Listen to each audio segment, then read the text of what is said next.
In the fall of 1969, Vice President Agnew startled the networks by charging that they were biased in their presentation of the news and monolithic in their bias on such matters as Vietnam, Republicans, student dissent, etc. The uproar he provoked is history. A year earlier, a professional journalist had anticipated the question, how does one go about proving scientifically a charge of bias? She undertook to tape the critical 7 p.m. news show during the 7 weeks before the election of 1968, when the presidential campaign had got underway between Hubert Humphrey and Richard Nixon. We are here to discuss her findings and her techniques. Edith Efron is a staff editor of TV Guide, but implores me to remind you that her work has nothing to do with TV Guide.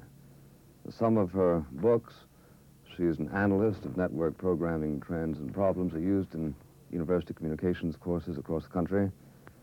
She has served as a staff writer on the New York Times Magazine and is managing editor of the special editorial department of Look magazine. Clearly, she has an inside view of the establishment.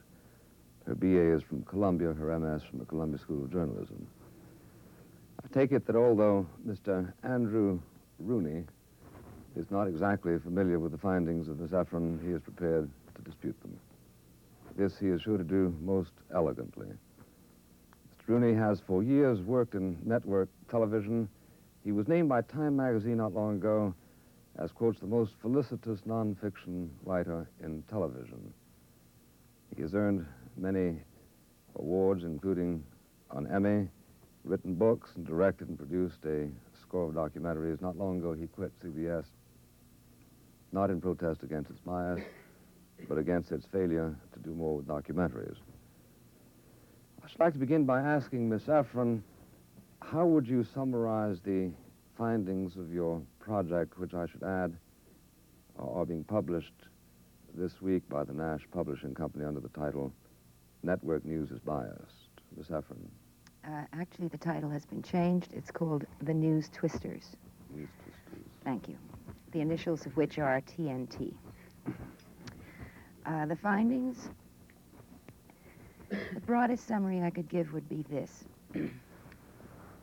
First, that the three networks are news agencies with a single political philosophy.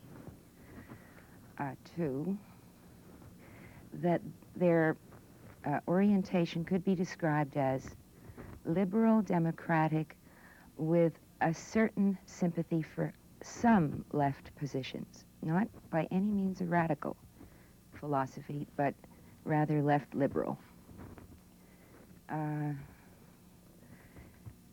Third, that the charges of bias of the major groups who have most vocally protested the networks are all valid, namely the Agnew silent majority charges, the black charges of racism, and new left charges of distortion and censorship. That these are not contradictory charges and that they are not due to selective perception, as the networks say, but emerge from a visible and definable selective pattern within the networks themselves, within their news selections themselves. The next broad conclusion that I reach is that there are a great many network newsmen of great prominence who do know that this bias exists and have said so, all or in part at various times, both before and after the Agnew speech. And consequently, that when network management declares with great righteous wrath that it is neutral, objective, scrupulously fair, that it is being less than candid.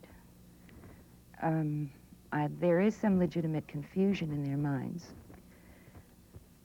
but I think there is some active lying going on as well. Wow. Well, those would be the major conclusions. Yeah. Perhaps a fourth, that the situation is enormously dangerous because so long as you have actual bias on the air of a publicly owned medium, which is supposedly regulated by a fairness doctrine, and when huge numbers of citizens are aware of this bias and are intensely angered by it, it is a setup for an assault on the First Amendment from which we might not recover. That would be the summary. Okay, well, Mr. Rooney, do you want to come in at this point, or would you rather we ask Miss Efron first to be a little bit more specific about how she reached these conclusions? Because it's a little bit like, how do you conclude that there's gravity, isn't it? I mean, everybody knows. Yes, that this I'd bias be delighted to exists. hear her say. I read her book and I was looking for it, but I didn't find it. Miss Efron, you want to reply to that challenge? I think most people who turn on television and see its principal representatives know that there is some sort of a bias there, some imperfectly hidden and inadequately hidden in some cases. But what did you actually do? What? What did you actually I don't know. do? Is that a? I beg your pardon. The assumption that there is bias is part of her. Is that question? You're treating me the way Newman treated Dressel. Yes. Well, I'm sorry. Well, it seems to me Right. obvious Fine. that there is, and I gather it's obvious too to people like Teddy White, Brinkley, Hunter. At the height of the crisis, it was obvious to somewhere between 57 and 70% of the American people. It was not obvious to the networks. To By the the law of management, Occam's razor, if anybody. But what is it that you did that permits you to say this, quote, authoritatively? What'd you do? You're asking for my method? Yeah. I take about 50 pages to offer a theory of bias, which I cannot present here, but on the basis of it, I reach the conclusion that if you analyze the opinion transmitted on both sides of the controversial issues, and incidentally, this does no violence to network news, which presents invariably two stereotyped sets of slogans on both sides of everything, so that if you examine what is the opinion presented on the air, transmitted in news stories, and you simply look to see whether it's relatively equitably distributed and the pro and con of whatever the Well, could you give us an example? So you got Humphrey and you got Nixon. It's 7 o'clock on a Tuesday night, let's say. It's during the campaign. Right. Well, both of them had given a speech. Now, what would be an example of a disparity that you've detected? Well, simply you mean to concretize what I mean by opinion. Mm-hmm. When you look at a news story, it's not a monolithic something that leaps out of the sky. It's not a Platonic archetype. It interviews men on the street, it interviews politicians, it interviews labor leaders, it interviews candidates and so forth, and they are all expressing opinions. So that if you have a mob of people shouting Humphrey is a fink and another mob of people shouting that Nixon is a rat, and you have a labor... and if they, if it's roughly the same number of shouts or whatever, but then you're even. What if more people think Nixon is a rat than think Humphrey's a fink? I don't mean to be that silly about the same number of shouts, pardon me. No, but I mean, suppose it happens that afternoon there were more people shouting epithets at Humphrey than at Nixon. Well, you wouldn't expect the TV cameras to close out on that disparity, would you? Not in the least. The question simply is, do they propose over a long period of time, the time in which the controversy exists, will there be a roughly even expression of opinion on both sides? On any given day or in any given story, that it doesn't make any difference. But if during a 2-month campaign period, and that was about the period that I studied, you end up with 13-to-1 opinions voiced, let's say, against Nixon, and that was about what the proportions were, 10-to-1, 12-to-1, 13-to-1. And on top of it, when at that time in history, Nixon in fact had a commanding lead, then you are entitled to draw the conclusion that the networks were transmitting opinion that did not reflect public opinion, but were making a selectivity consciously or unconsciously calculated to... That's a whole other point. Mr. Rooney, how do you handle that 13-to-1 business? It's her figure. I mean, it's like all the figures in her book. They're all her figures. It's her bias. I mean, she's proposed to be unbiased, and it has attacked this problem in a biased way that networks news never had. Is a mathematician who says 4 + 4 = 8 biased? No, of course not. Well, then why is she Where biased? are her figures? Because they are her fours. She drew the fours from where? Well, from the comment, from the... Oh, newsletter. but have you read the book? Yeah. You have read the book. Well, I have read the book, and I have excerpted things. Did you write all the descriptions, the paraphrasing? The summaries, yes. You wrote all of them. Mm-hmm. And it was your decision on which was left and which was right? Do you mean that did I consult some pope or other, or am I not committee? I am not a committee, and I didn't consult any pope. Yes, this is my own analysis. These are your opinions on what is left and what is right. What is anti-Nixon and what is pro-Nixon? Put it this way, the network coverage is so fantastically non-intellectual, Andy, that you would have to be an imbecile not to be able to tell the difference between Ho Chi Minh being an anti-war comment and I believe that we should not stop the bombing because of the communist enemy on the other side, which would be a U.S. policy. The opinions are very lowbrow. They're very simple. Well, now, please, wait. Are you unable to differentiate between an anti-war and a pro-war opinion?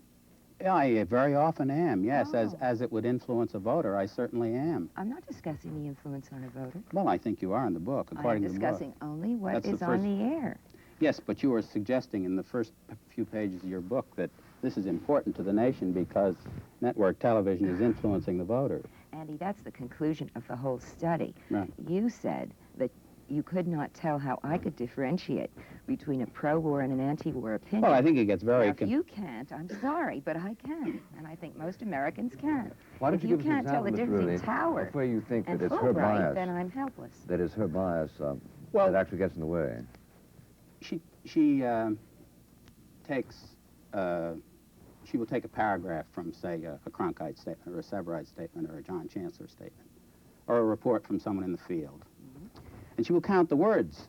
Now, this is a word count. Presumably, the articles count the same as the verbs if it's pro. In other words, this is a quantitative measurement. She has charts saying this many words against anti-Nixon, this many anti-Humphrey, this many pro.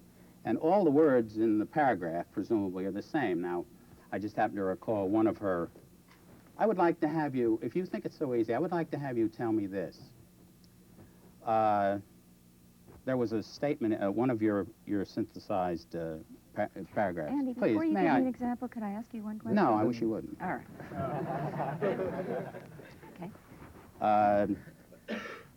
Hippie demonstrators heckle Wallace with cheers. Would you break down those words, pro and con, Wallace? 6 words. Hippie. Pro or con, Wallace? Would you like my answer? Yes. I'm surprised you don't break it down to letters and ask me No, how you come I broke can't it break down. it down to letters. You broke it down I'm into answering words. you. Did you not break it into words? I waited patiently, and now I'm answering. You broke it into words. I broke it down into concepts, ideas. No, I have the words here. No, you just have... a moment. If today, right now, I was using my technique on our conversation, I would count all of your words as anti my position. My chart would only be this big, and yours would be... Hold on, that's because I was asked the first question. Afterwards, you will have loads of time to make speeches, too. My point about the method is, up until now, every word you have uttered has either directly communicated or has been a means of communicating your view that my book is inaccurate. I would consequently count every word out of your mouth as anti-news twisters. And this is, I would count the letters, I'd count the periods. It doesn't matter. Would you The do point that is- one for me before we go on? Hippie demonstrators heckle Wallace with cheers. That was a six summary. words. Yes, but I mean... That was a summary. How many words was it? Yes, but you are able to determine which are pro and which which are column con. would you put them in? Which would you put hippie in? That's Pro or an con example Wallace? of where you'd have to pull Is that it pro out or of the book. con Wallace? Just a minute. You were talking about a particular story that I happen to recall, and perhaps those in the audience will recall it also. There was a group of students who were called hippies by the reporter who decided that it would be a very good way to unnerve Wallace by cheering every time he denounced anarchists instead of booing. They reversed their tactics. It was very amusing. Everybody in the nation laughed. It was stated in the stories that they were anti-Wallace. The story made it absolutely clear that they were anti-Wallace. Yeah, how about And that? it was an anti-Wallace outburst. Yeah, that's fair enough. Engagingly done, but it was an anti-Wallace protest. You were engaging. This book, it is the greatest I have here in my hand demonstration I have ever seen. You have nothing in your hand.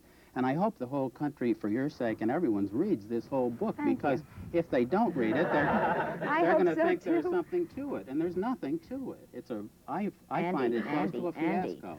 when you have a book of 400 pages that presents a theory of bias, You know, an 9 of those analytical pages are a method, quote from U.S. News and World Report. Now, what are all those magazine pages in there? you tell the listening audience why those pages from U.S. News and World Report are there, Andy. But they have nothing to do with television news. You're unwilling to tell them why they're there? No, I don't know why they're there. Yes, I tell will them. then tell them why Please. they're there. Because an analysis of bias indicates that liberal journalism and conservative journalism handle the same stories differently, that there is an enormously different selective process, that there is a different choice of facts, that there is a different choice of stress.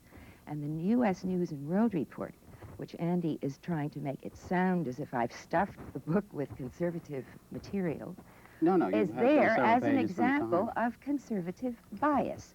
That is what he was not willing to say. No, I didn't understand how it bore on television coverage. The principle is news coverage and selectivity. I thought it was just television. And if a radical puts out ramparts, his selective process, his stresses, will be enormously different from Mr. Buckley's in National Review. And if you have read Ramparts and National Review, you will know this. And my whole principle of how you identify political bias is by studying the selective patterns. And that will give you the broad guiding principles that would account for the differences in Ramparts, National Review, or the Liberal Times and the conservative Chicago Tribune. Can I ask Mr. Rooney a couple of questions? Yes. Ms. Efron? I take it you don't deny that the techniques exist by which one person can be subtly disparaged and the other person subtly appraised, do you? No, I do Okay. not deny. Now, for instance, Time magazine was accused of doing exactly that in 1952 to the benefit of Mr. Eisenhower and to the disadvantage of Adlai Stevenson by the discrete use of a single adjective. A single adjective can actually control, it can be the operative word in a particular sentence. The word count basis for deciding whether somebody is pro-Nixon or pro-Humphrey seems to me to be potentially misleading. For instance, to play the kind of game Ms. Rooney introduced, 3 cheers for Mac Bird would not be 4/5 pro-Lady Bird, would it? However, it's also true that if in the course, let's say, of 7 weeks, which is a perfectly safe statistical period, you tune in on, let's say, Huntley and Brinkley, and let's say that 4,100 times they use adjectives concerning Mr. Humphrey of a kind that people in this room would tend to agree were favorable, and only 400 during the same period about Mr. Nixon, having to do with his, let's say, audacity or his friendliness or his openness or his candor. There are lots of them. Wouldn't you say that this would indicate something? Isn't I'll this what say Miss yes if Efron I can set out get in to with do? another sentence, yes. Sure, go ahead. I think you would agree that Humphrey is, for everybody, generally speaking, friendlier person. Whether this is pro or con, or whether he should be our president or not, he is a friendlier person. He has certain attributes that are quite different from Nixon's. And if you describe him as being friendly, it's a fact that you can't deny. There's no sense describing Mr. Nixon as friendly if he's not. I mean, hypothetically, I say. Yeah, sure. You wouldn't say aquiline-nosed Nixon. No, right. On the other hand, on the other hand, the selection of the use of the word friendly, once again, is value judgment. Well, I certainly don't say this about Mr. Humphrey, but there are some people who take friendliness done copiously as a slobbishness. Or they might say about Mr. Humphrey that he is loquacious, or that he's endless, or that kind of thing. Now, what I'm saying is that what fascinates me about Miss Efron's book is that she has reasoned to a conclusion, which I judge to be safe simply from the evidence of one's senses, which actually could be reached a posteriori. You could take people like Huntley and Brinkley et al. And know what their own biases are. Now, it's pointed out by Miss Efron in her book that while Mr. Goodman, the head of NBC, says there's no such thing as bias, any responsible television news organization does not make the news at all. It reports the news. And Brinkley says news is what I say it is. It is something worth knowing by my standards. And that's a correct definition of news. That is, Brinkley is in fact, he's more absolutely correct than Goodman. Yes. But then it becomes worthwhile, as he points out, to know what is his the standards standard? are. But Miss Efron takes that one statement of Brinkley's, which I don't agree with, and I doubt if he would agree with it today. He is making ad lib statements, and some of which sound as idiotic as some I will make today, because I'm not... That's a profound statement. His statement is? Yes. Well, it may be profound to you, but I doubt if he would repeat it. If he was writing it down on a sheet of paper and could think it over, I doubt if that's what he'd tell you it was. And you take that one statement of his, and you go for pages suggesting that this is everyone's Okay, you don't like opinion Brinkley. in the Oh, no, news. I don't think it's everyone's opinion. Edith Efron I don't Goodman know. said that television is not a political instrument or a social theory. It is a means of communication. Huntley, not Brinkley, Huntley says news is social and political criticism. Now, it seems to me that Huntley and Brinkley are saying something there which acknowledges that the relaying of the news is to a considerable extent based on value judgments. And Miss Efron, working not a posteriori, but working from the beginning, seeks to put together data on the basis of which people can reasonably agree on that which is, after all, obvious. May I say something? Yeah. Thank you. Gentlemen, I sort of object to something you're both doing, as a matter of fact. He is focusing on word counts, which is a way of making it sound contentless and mindless and unrealistic. And the example you chose of sort of subtle editorialization by adjective or adverb, while it certainly is a technique, also somewhat reinforces the notion that I took a microscope and hunted for words, and I sat and counted. Excuse me, may I finish?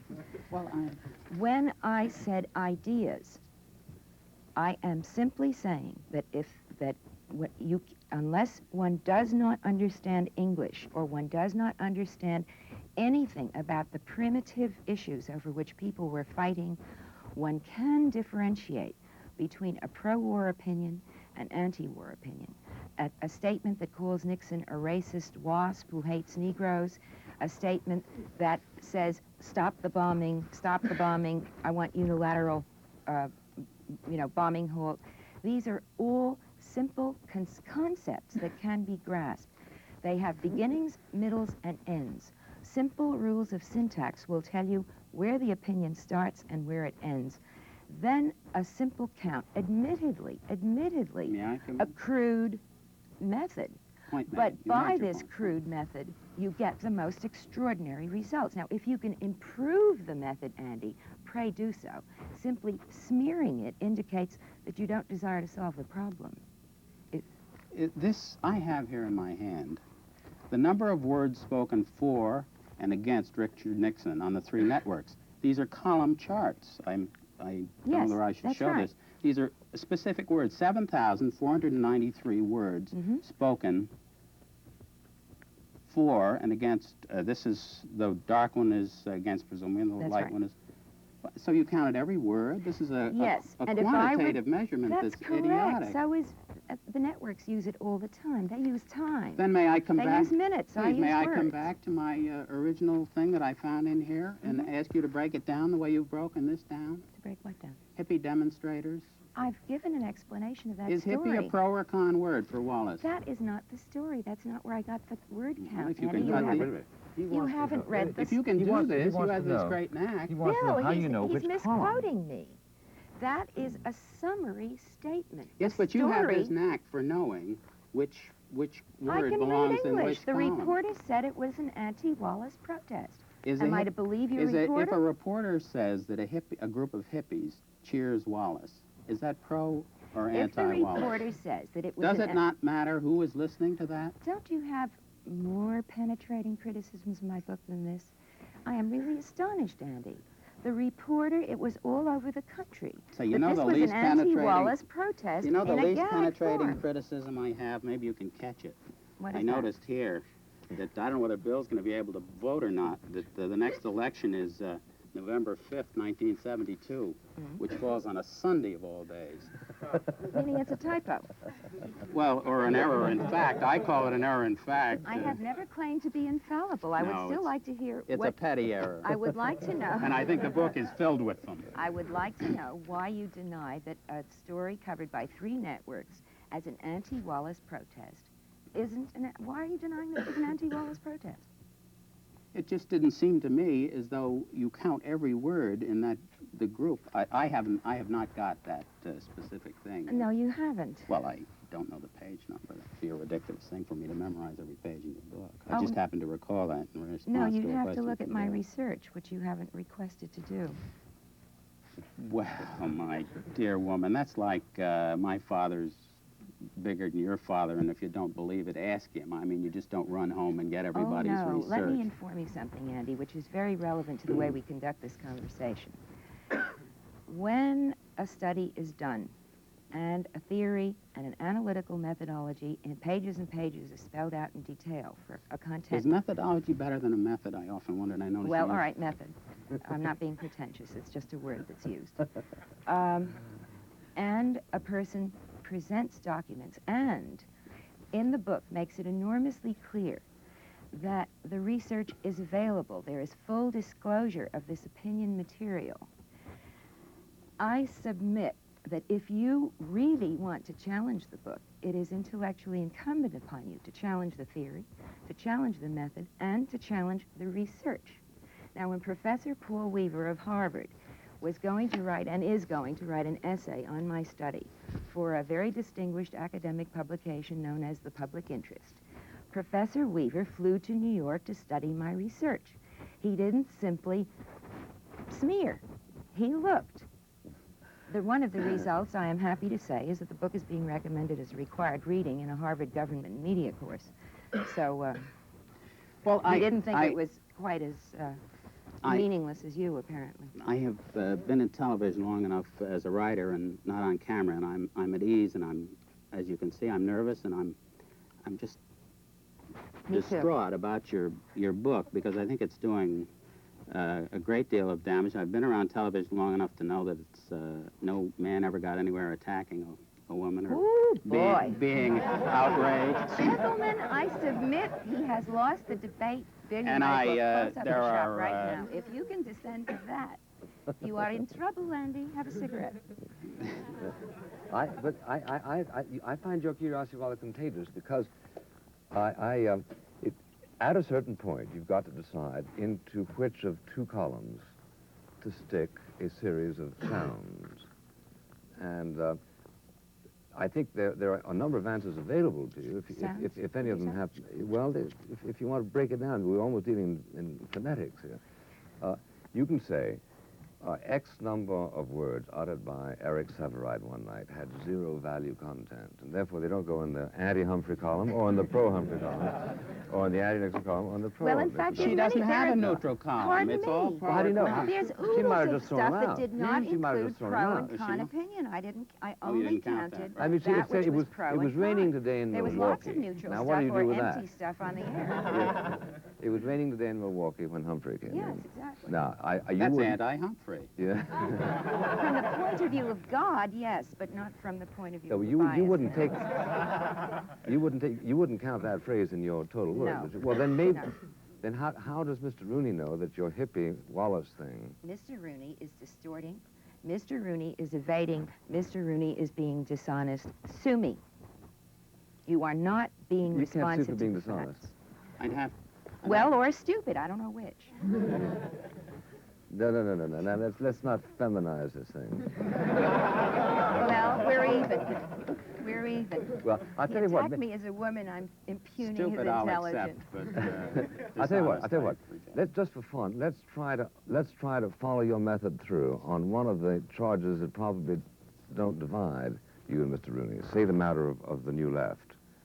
Or no, say the matter of the black. You brought up the black situation.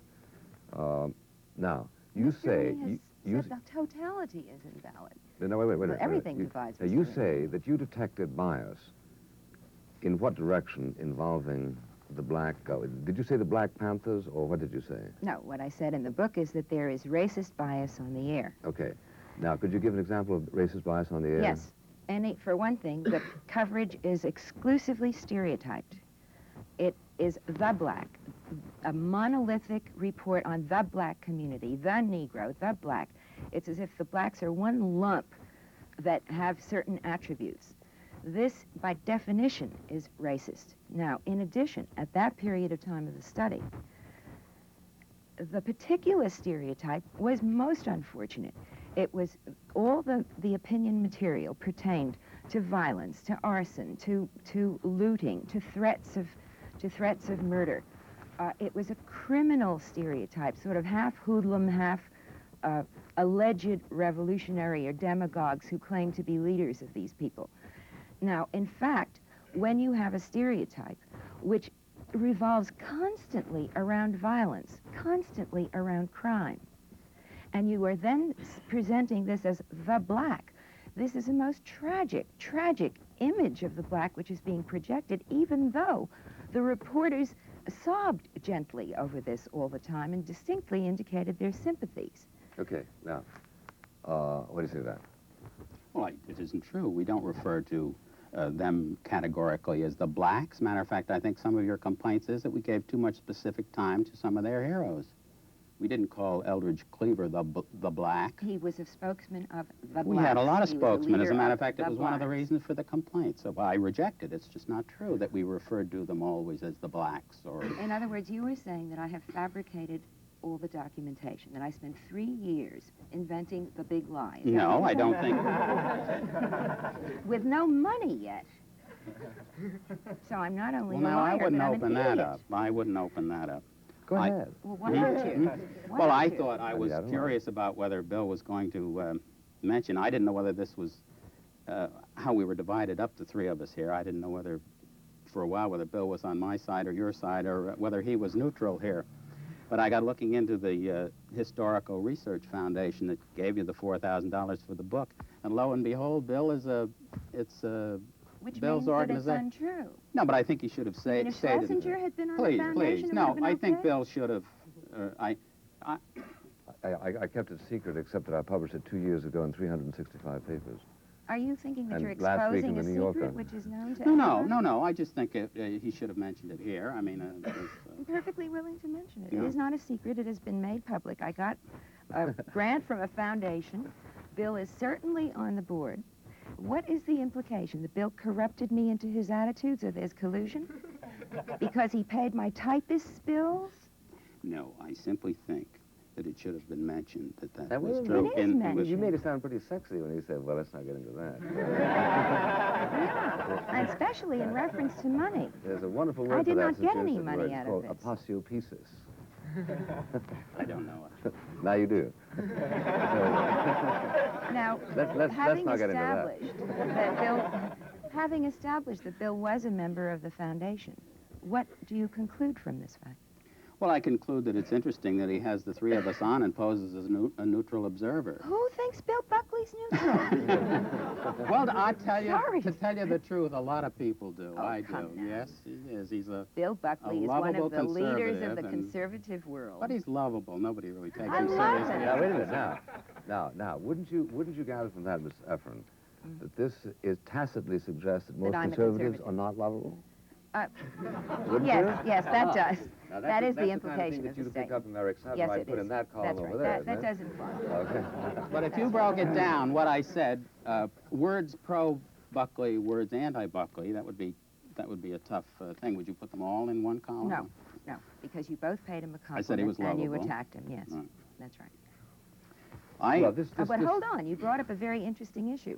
Are But- you but intending to suppose leave that the this is, impression that I've been in cahoots with a conservative This is foundation? Walter Cronkite this evening. I talked today Yes. to an intelligent man who's pro-Nixon. Bill, you Top didn't of the hear his news. answer. He says Mr. Rooney has just said that he does intend to suggest that I am in cahoots with the Conservative Foundation.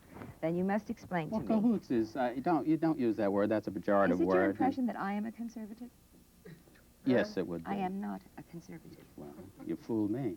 I am not a conservative. What's more, if you read my book, and I somehow don't know whether you did or not, you will observe that it's a remarkable conservative indeed, who for the first time in the history of all the New Left protests has validated their charges of distortion, who is making a But tremendous... you have not validated them at all. I mean, you are saying again, look at this thick book, and it's nothing. There are some things here that fascinate me. Then, in other words, I pretend to validate the charges of the left. Well, I'm not accusing you of fraud. I just think you have done a wrong thing. Then, in other words, the leftists do not have grounds for complaint. The blacks do not have grounds for complaint. The Republicans and the Conservatives do not have grounds for complaint. 57 to 70% of the people were utterly and totally cognitively impaired, and the networks alone are objective. Is that what you're saying? I'm sure you've been in cahoots with him when you use the word cognitively I have a impaired. beautiful vocabulary. Let me try and settle down. Now, why don't you answer that? Is everybody in those groups insane? What groups? The groups that have been protesting What groups passionately are for 10 they? years. Oh, what groups? My first story on the subject of nationwide protests against network bias was Look, published please, in 1964. may I say just a few words? The fact is that this is one of the great problems of network news, any newsman. There is a great preference in the world for not knowing the truth. You probably know that. People have this overpowering desire to not know the truth. You're demonstrating it magnificently. And I just think that when they are faced with the truth, very often they would prefer to doubt the person who tells them the facts rather than the facts that disagree with what they already believe. That's right. Now, Killing the messenger who brings the bad news. my stomach is roiled up because I quit CBS News in sort of a huff, as a matter of fact. But it had nothing to do whatsoever with this. And I just have this, I know a great many of the people rather intimately. And I would challenge you to tell me anything about Walter Cronkite's politics. I know Walter well. Now, wait just a minute. I just believe that it is possible for a newsman to go down the middle of the road, no matter what his political bias is. And I believe Walter Cronkite has gone beyond that. I'm not sure he has a political bias. But please, now wait.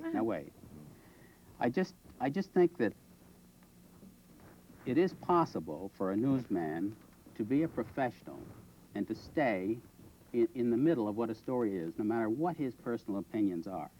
And it's hard for a lot of people to believe, but there are professionals, newsmen, whose only God is the truth. Now, if that sounds corny, I believe it to be true, and I've been in the news business for a long while. This Holy Grail, they believe that if all the truth is revealed to everyone, everything's going to be all right. Now, they may be wrong, but this is their driving interest, to get all the facts before all the people, and they have the idiotic belief that then everything will be fine. I don't know whether everything will be fine or not. But that is a newsman's credo, I believe. I know enough of them to believe that that's true. Walter Cronkite himself confessed to being guilty of one of the things Miss Efron charged him. Oh, I'm sure he has on countless occasions. He said in Yes, 1968, he recognizes the failure of CBS News not to have devoted sufficient footage to the provocations that caused those riots. May I answer this? I don't know when he said that, but I'm sure he did. This is a constant problem. But what I'm saying is that any failure in this direction is in execution, not in design. Are you saying that there's a cabal? Do you think Severide and Cronkite and... You know I'm not, because my book denies it. Well, May I answer your points? You've made several. First of all, I went to enormous pains not to name a single newsman in the course of the content analysis. In the research, the individual names are blacked out. I had no intention or desire to point the finger at any individual man. I was interested in patterns. I hold network management responsible for the ultimate decisions that are made, and I was not... You think they get together? Just you think a moment. General Sarnoff You've is made a 3 left-winger? You made 3 points. I would like to answer them. Number 1, Walter Cronkite is a very nice man. Nothing in my book points the finger at any newsman in particular. Is that pro or anti-Walter Cronkite? Walter Cronkite is a nice man. It is pro Walter Cronkite. Doesn't sound pro. Nice? Isn't a nice word? No, it's not good enough for what he is. All right. He's a marvelous man, and I do not point the finger at him or any other individual in any other way. Now, point 2, yes, I absolutely share the view that if all the truth were known, man may not reach paradise, but he certainly will find a better way to get there. My objection to bias is precisely on the grounds that where the press offers you a complete spectrum of opinion, from the John Birch American opinion all the way over to the underground press on the left, on the airwaves, you do not have that kind of spectrum, and the truth is not presented, and that is precisely why I am fighting this battle. But you did not pretend to research the spectrum. You only did the 3 news shows. In other words, you didn't do any of the other things that the network news divisions do. That is the major source of political information for the United States. As such, it merits a study on its own, Andy. Mr. Wright. Ms. Efron, I'd like to ask you, are you advocating that the networks have a balanced news presentation or an objective news presentation? And do you see a difference between the two? If objectivity means truth, and I know no other definition for it, it's Truth a bit by much to definition. ask. I'm not asking that. Yes. What I'm really proposing is 2 things. I think you're sort of going into what are the solutions that I propose. But before I answer that, let me say that I object passionately to having such imbalanced transmission of opinion on controversial issues by the very people who declare that they are abiding by a fairness doctrine, when the fairness doctrine specifically asks for equally forceful and nonpartisan transmission of opinion on controversial issues.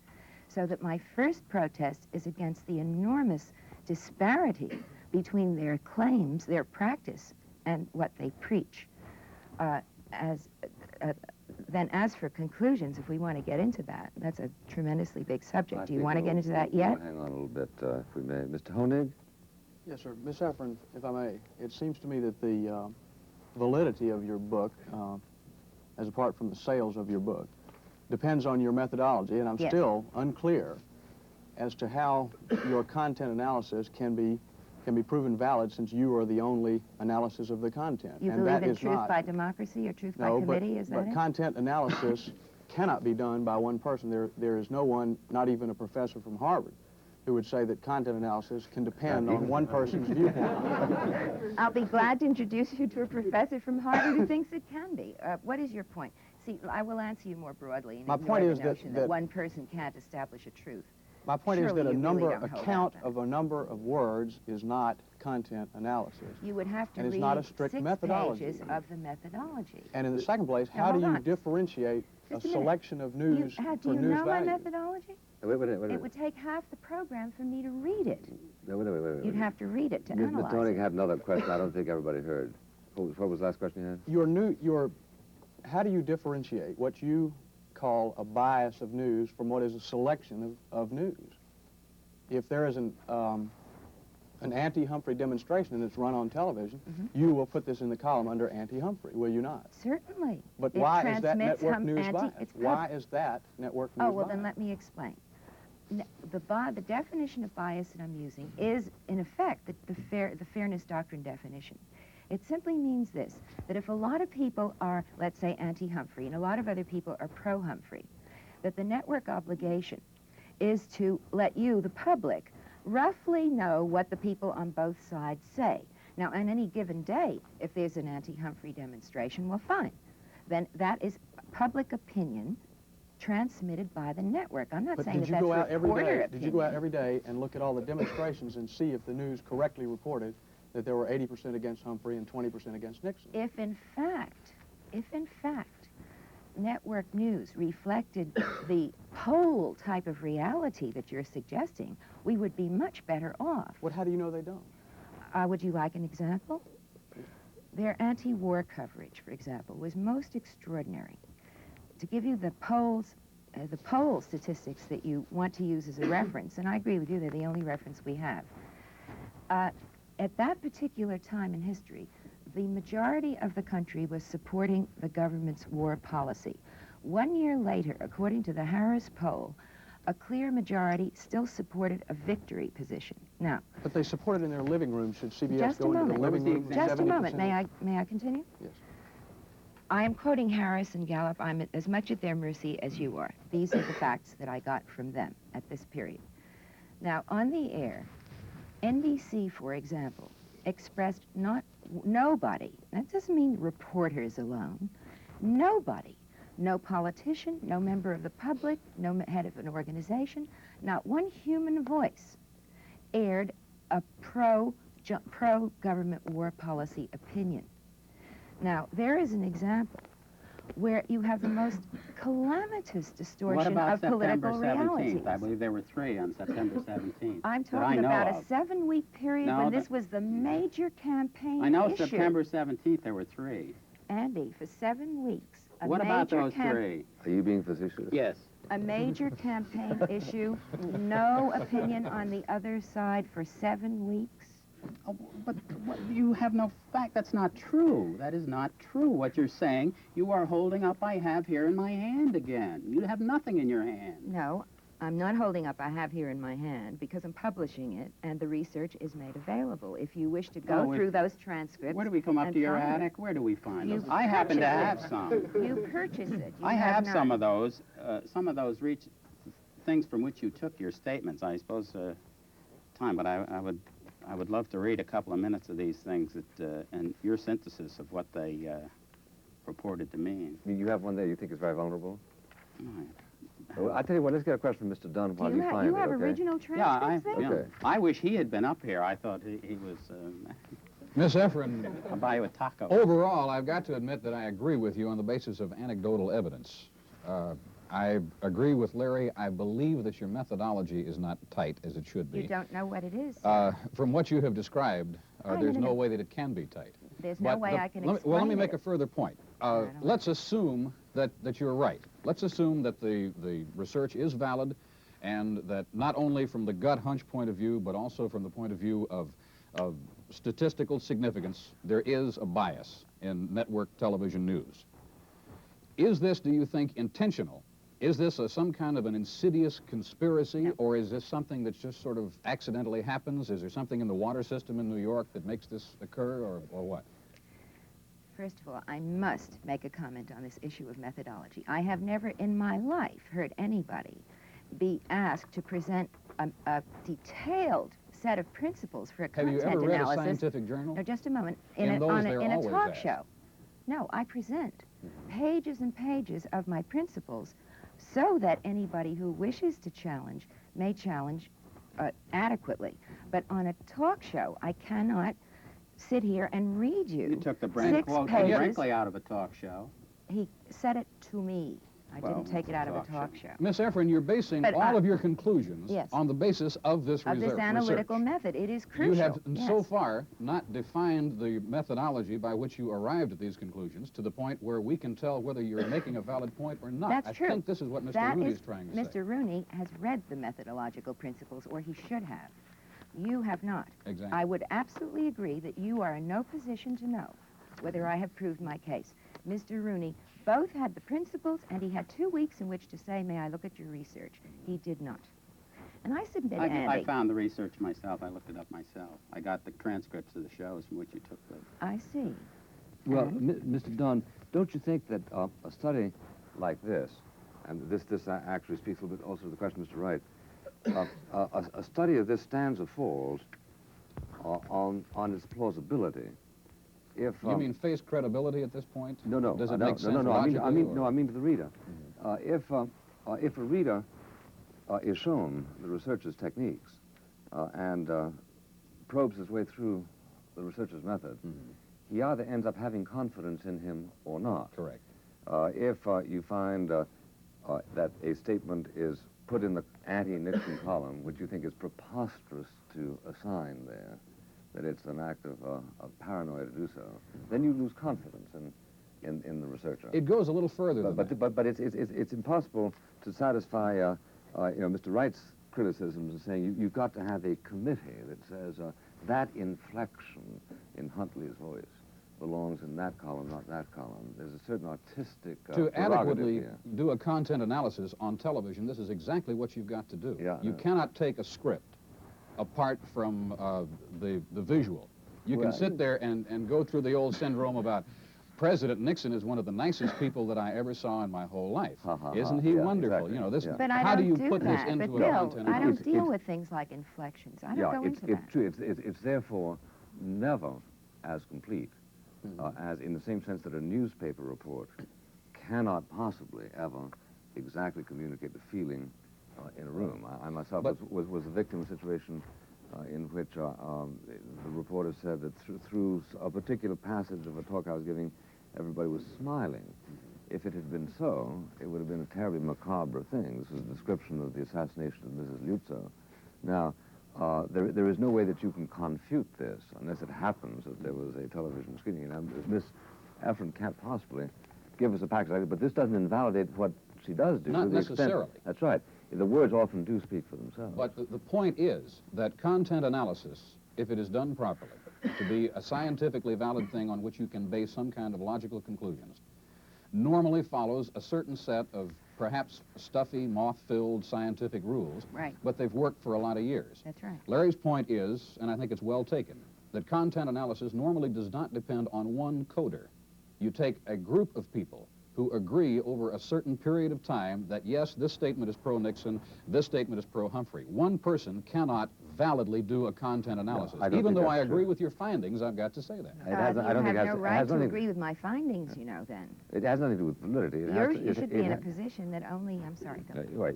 If on reading you find out that the choices are erratic or capricious, then you can throw in the wastebasket.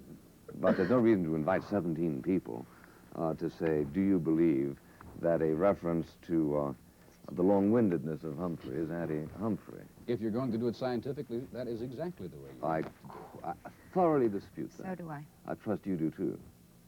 I don't see any reason why the judgment of 17 people is more reliable than the It is judgment of invariably Your worse. figure is It 17. is I don't know if I would invariably buy the 17, but there is normally, in content analysis, a group of people who must agree. This is simply the rule of the ballgame. You know what? who I'm made up simply that rule? putting my analysis I out see. to the world and large group asking of other people content whether they analyzers. agree. And who has the authority to repeal it? I doubt if any of us do. And particularly in a book that is designed for popular consumption based on pseudo-scientific findings. Why is it pseudo? Why do you call it pseudo? Because you didn't have 17 people agreeing with us? Yes, exactly. And You that's mean the say democratic view that would of make truth. it unpseudo if 17 people agreed with us? It's not a Do you matter have of a 17 people decide the democratic vote on qualifications this of each kind of the thing. 17 people? No, it's Oh, less come on. scientific validity as far as the way the rules of the game are Yeah, played. you Let me ask must you a watch out. You're going to be question. jargonized by the If truth profession. is something which is I democratically hope to be. let me make this point. If truth is something which is democratically established, then we never had to have this discussion at all, because the great majority of the country believes that network news is biased. So if democracy is what you want, we've got it. On this That's basis- not a bad... No, in this context, that's a very good point. I Agreed. agree with your finding, as I say, but what you Better have than done 17. scientifically... But not in Ms. the Efron, same direction. Yeah, what you have done scientifically is, in effect, to No. say, all right, They I believe think it- that this statement is pro-Nixon, all of these statements are pro-Nixon, all of those statements are pro-Humphrey, therefore, I think the country is doing this. You are expressing a great amount of opinion that is probably well taken and is probably valid, but I do question the know, scientific I background think- If the country, if the whole country, if whatever proportion of the country you say thinks network television is biased, you will find, I imagine, that it thinks it's biased in exact proportion to its own personal bias. That is and vote. correct. And nobody, for example, knows better what racism is than a Negro. And nobody is more sensitive to the fact that conservative views are rarely on the air than a conservative. The notion that the networks are the ultimate judge in this case is preposterous. Of course blacks are sensitive to racism, a lot more than whites would be. You mean they should not be consulted, or their view is exclusively selective perception? This is a fantastically pretentious Who do you position to think take. should select the news for television? Are you asking again about my conclusions? I'm I'll asking be glad you to go into them if who you other are. than professional newsmen should select the news that goes I mean, on on our day off, Edith. What? On our day off, who should do it? No, no, that is not what I claim in the least. That is not what I How claim. about a I mean, you panel of are 17 asking for people? the conclusions of the study. I mean, I believe in absolute First Amendment, but that, incidentally, is not what the network advocates. Let me ask Mr. Rooney, do you believe that the Supreme Court has successfully recognized what would seem to be conflicting imperatives in the First Amendment and the Fairness Doctrine? The First Amendment says, don't get in the way of newspapers. Then somebody says, well, what goes for newspapers ought to go for radio and television. But we have, on the other hand, a Fairness Doctrine. Yes. And somehow the statute that took recognition of the Fairness Doctrine got through the Supreme Court. Should it have, in your opinion? I think it probably should have. I recognize a lot of problems with it, and I would not undertake to answer them. But you So you would deny the disagree with Dr. possibility of Stanton, judging then, it? on that point? Well, I have disagreed with Dr. Stanton. No, I'm not asking you to disagree with him on documentaries. I'm asking whether you disagree No. with him on the point that the First Amendment applies literally to radio and TV, even as it does to newspapers. I would say I probably think it does. So do I. Then you don't disagree with me. In other words, Dr. Stanton. now wait a minute. I don't know your position on Dr. Stanton's individual, and I'm not asking that question. No relation. But the reason I bring this up is because quite recently he took a very public position on this. Yes, I understand that, but Yeah, but if that public position is correct, then nobody has any business asking television and radio stations whether they're fair. On the other hand, the Congress of the United States, with the concurrence of the Supreme Court, has said they must be, quote, fair. Therefore, it becomes an urgent matter to establish criteria by which one judges whether they are. I agree with all that. I agree with the intention of Miss Efron's book. I believe that television should be watched. We should all be hollering about it. It certainly should. To our congressman or to... No, to Dr. Stanton? whoever you holler to. Who do you holler to? Yeah, well, Holler to you? Or suppose the guy you holler to says, go jump in the lake. And well, says he you're is suffering influenced. from Television is mental not. impairment. Television is not immune to criticism. They're very sensitive to even idiot letters that come in. They count them and count the words, just as Miss Efron. Because they are afraid that Congress might act. Is that it? Yes, I think so. Also, I mean, I don't see why there is an assumption that television is evil. I think they care whether they're doing a good job or not. They care whether they're presenting the truth. They are desperately trying to do the right job and know that they're failing miserably on many occasions. Thank you, Mr. Rooney. Thank you, Miss Efron. Thank you, gentlemen of the panel, ladies and gentlemen.